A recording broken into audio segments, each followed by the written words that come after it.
Grace, God's mercy, and God's peace be unto you through our Lord and Savior, Jesus Christ. Amen. I thought it would be a good idea to give you another version of Psalm 19, the first 6 verses, just to give you a sort of another way to think about it, and then we'll go from there. Here's the version that comes out of this book that was written on Psalms. Okay?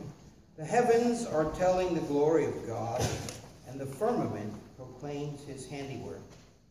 Day to day pours forth speech, and night to night whispers knowledge. There is no language, nor are there words, in which their voice is not heard. Their laws proclaim throughout the world, and their words go to the end of the earth. He has set a tent in the sea for the sun, which comes forth like a bridegroom leaving its chamber, and like a strong man runs its course with joy. Its rising is from the ends of the heavens, and its circuit to the end of them, and there is nothing hid from its heat.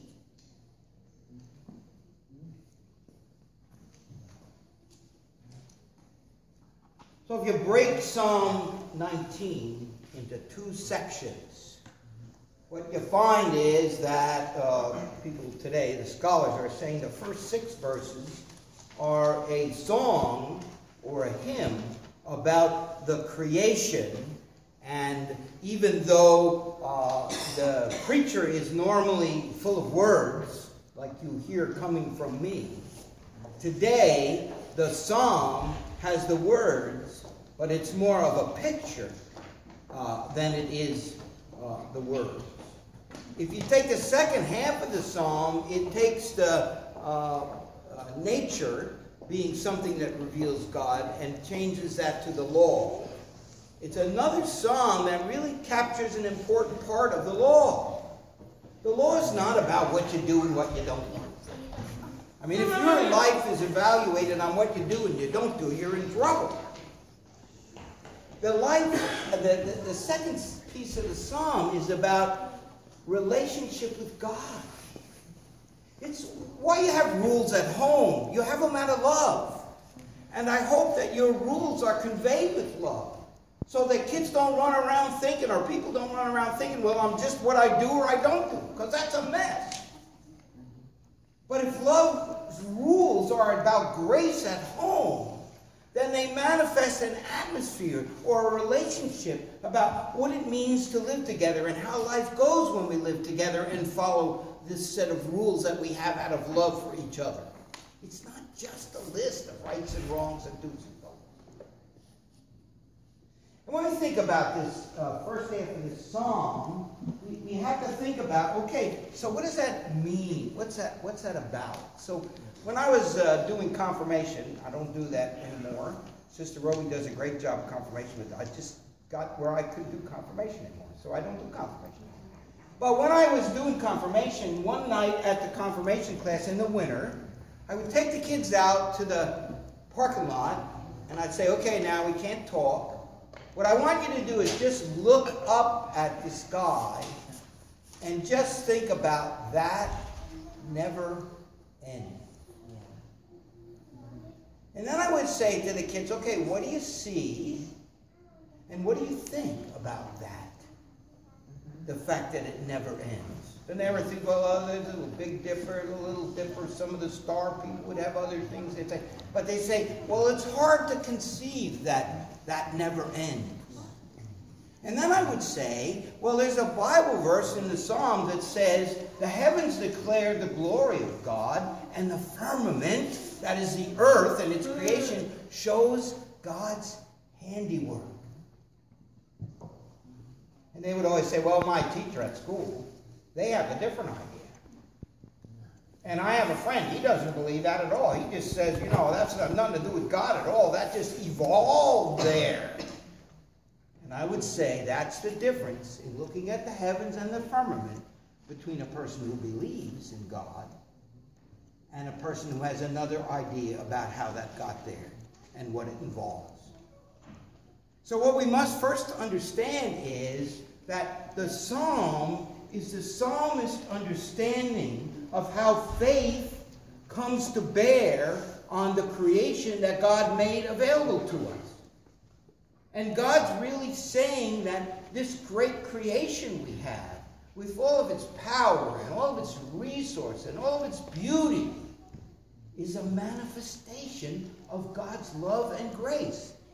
We don't have to spend time figuring that out about how it works. And we don't have to worry about how it intersects with science, but certainly it does intersect with science. And it doesn't make one right and one wrong. It just says there's an intersection, and we need to keep that in mind when we think about our faith. Now, the second observation that's really important is that when I was doing confirmation, I would take kids to the Washington Cathedral for a tour. If you haven't ever gone there and done that, you need to do that. You need to go and get a docent and wander around the Washington Cathedral with that docent and have her explain all the symbolism that's in that marvelous building. Because when you hear that, you'll just grow in your understanding of faith and worship and church and what it's about. So when we went there was a common phenomenon that always happened.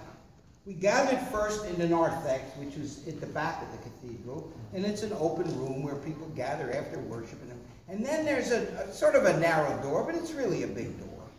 And so the docent met us there in the narthex, and she said, you know, we're going to go around here, and we're going to learn things, and da-da-da. Do you have any questions and all this stuff?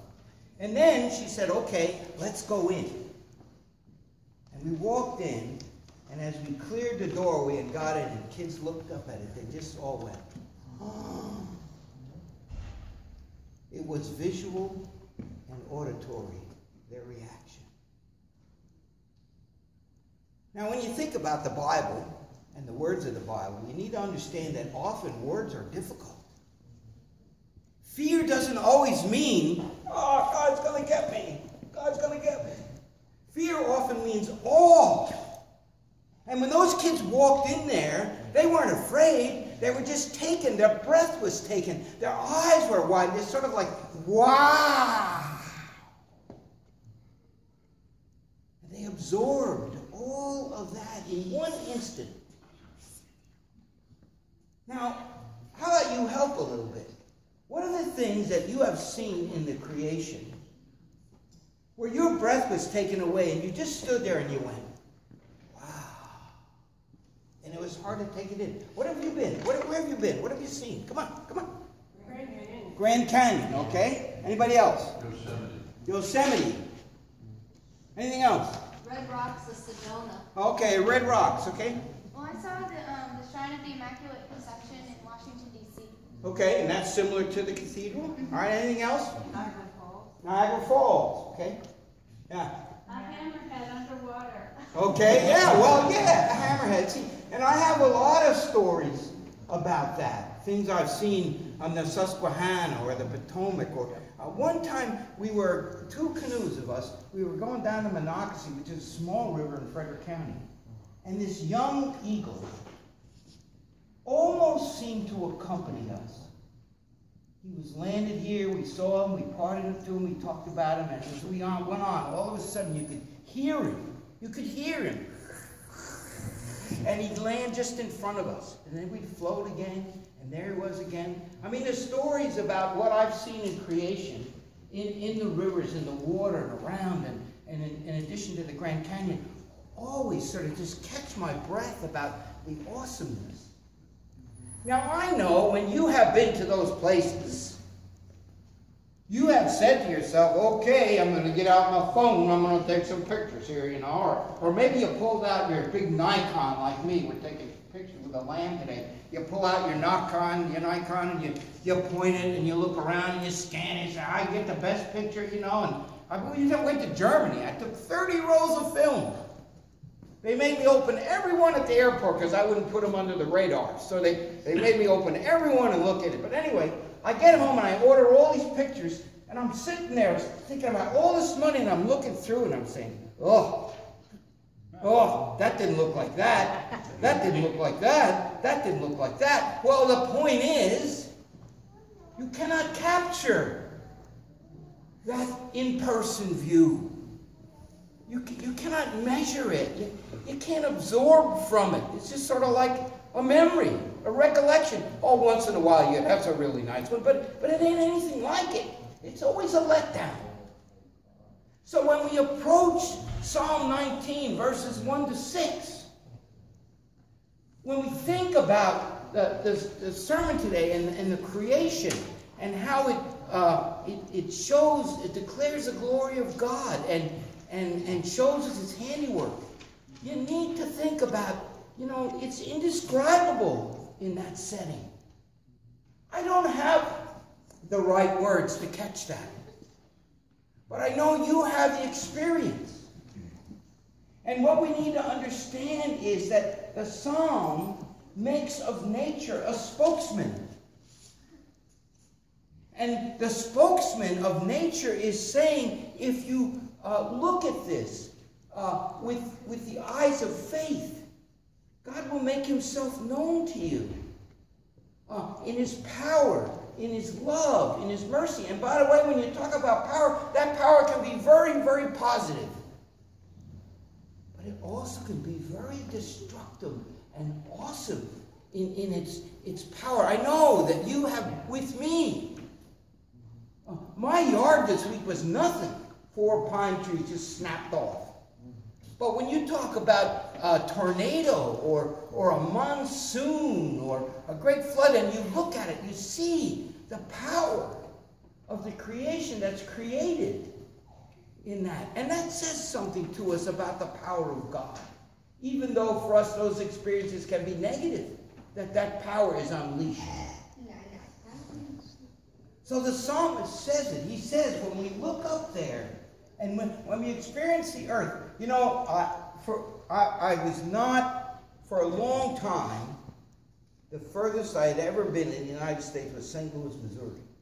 And that's not a good representation, by the way. That's my opinion. So when I had a sabbatical one time, I said to Sally, let's drive to the West Coast.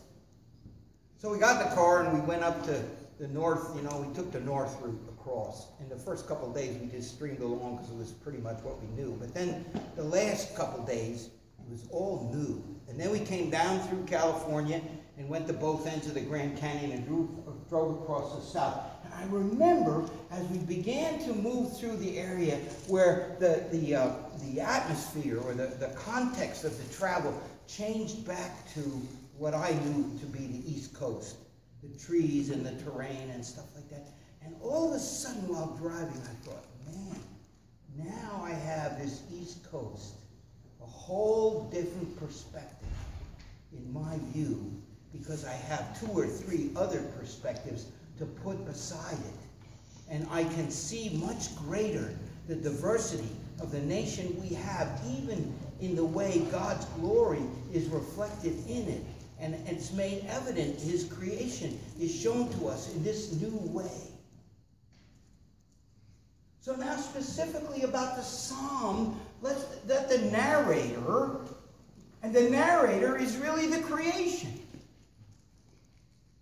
And let us pick up from the narration some of the wonderment of the creation and the way the narrator presents it, because that's what he's doing. He's trying to say, in this creation, in this firmament and this heaven, you can see the glory of God made manifest.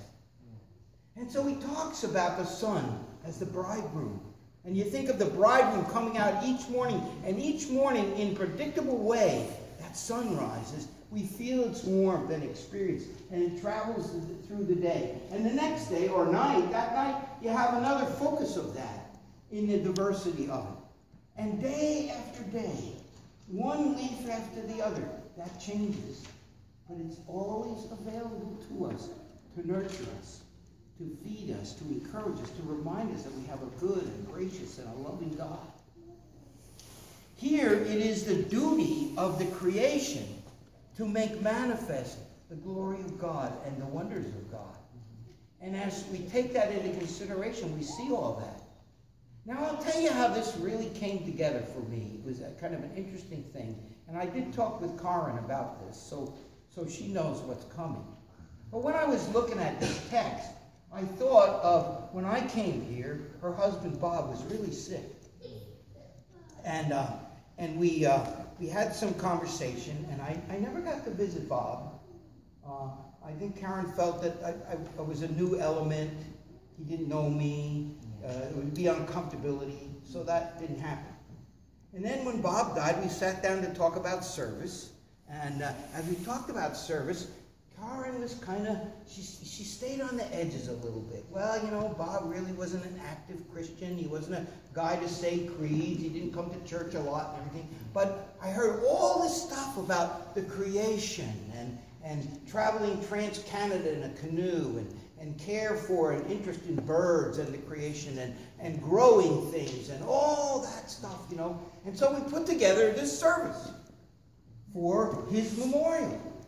And, you know, I said, okay, so I sat down based on what I had, and I put together a message for the people attending, keeping in mind that this is mainly for the people coming, but I always want to intersect the life of the person somehow with it. That's important to me, to make that connection. Well, Bob had a lot of friends, and Karen had probably the most speakers I've ever seen at a funeral. I think it was 8 or 9. She'll correct me if I'm wrong. But anyway, so I sat here, and they all stood up. And they all talked about their engaging with Bob, but always around his pursuits in nature, with birds, and the creation. And about halfway through, I said to myself, I can't use what I brought. Just like that, I switched. Because what came to mind to me was these 2 verses. The heavens declare the glory of God, and the firmament shows his handiwork.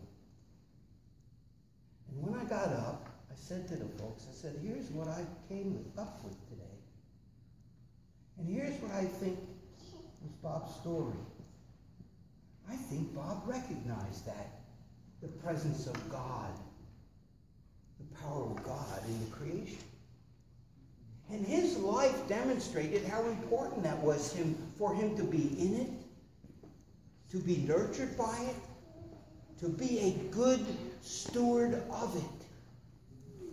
And I said, would that all of us could understand and take it seriously, this wonderful, magnificent creation that God's made available to us, and the way it witnesses to us about God's grace. And I'm thankful for God, for Bob, and the way he saw and did that.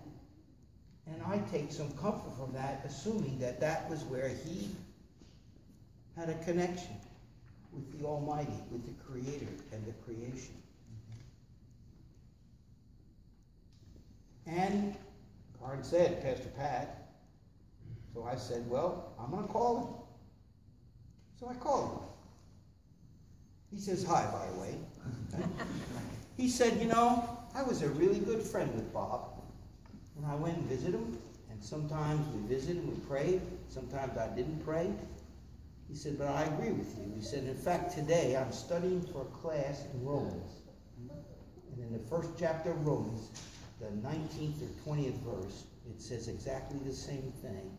Paul says, I put the creation here as evidence of my power and my presence for you to see and to understand me and to know me better. And so today I offer you the 19th Psalm. And I offer you an encouragement as people of faith to see all of this beautiful creation, the times of awe, the times of encouragement, the times of strengthening, the times of challenge, the tumult that it brings.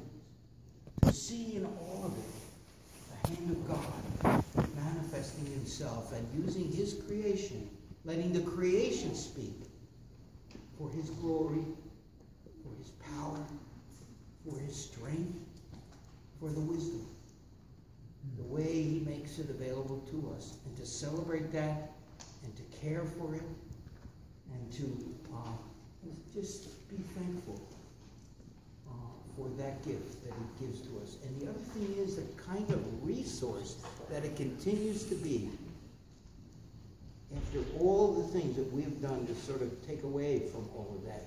It still and yet will provide ongoing resources and things that we need to make life better and to maintain and manage life.